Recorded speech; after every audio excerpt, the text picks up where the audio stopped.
পুরুষ মানুষের জীবনটা খুবই আজব। যদি আপনি লেখাপড়া করেন তাহলে তো 30 বছর পর্যন্ত লেখাপড়াতেই যাইব। আর যদি লেখাপড়া না করেন তাহলে দেখা গেল 10-12 বছর থেকেই কাজে ঢুকে যেতে হয়। 60 বছর পর্যন্ত, বাচ্চা থাকলে 60 বছর পর্যন্ত কাজ করতে হয়, 10 ঘন্টা 12 ঘন্টা 14 ঘন্টা করে।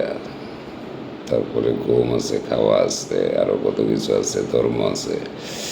আর যদি আপনি লেখাপড়া করেন তাহলে তো 30 বছর পর্যন্ত আপনি লেখাপড়াই করলেন। তারপরে চাকরি ঢুকলেন, 8 ঘন্টা চাকরি ডিউটি, আসা যাওয়া আরও 2 ঘন্টা 1 ঘন্টা, তারপরে 8 ঘন্টা ঘুম, তারপরে আপনার খাওয়া দাওয়া, গোসল, পরিবারকে সময় দেওয়া, সন্তানকে সময় দেওয়া, ধর্ম পালন করা। তো এভাবে দেখবেন যে সারাদিনে আপনি নিজের জন্য 1-2 ঘন্টাও থাকে না। এভাবে 60 বছর পর্যন্ত চাকরি করে অবসরে যাইবেন, পরের 5-10 বছর বাঁচানোর লেগে।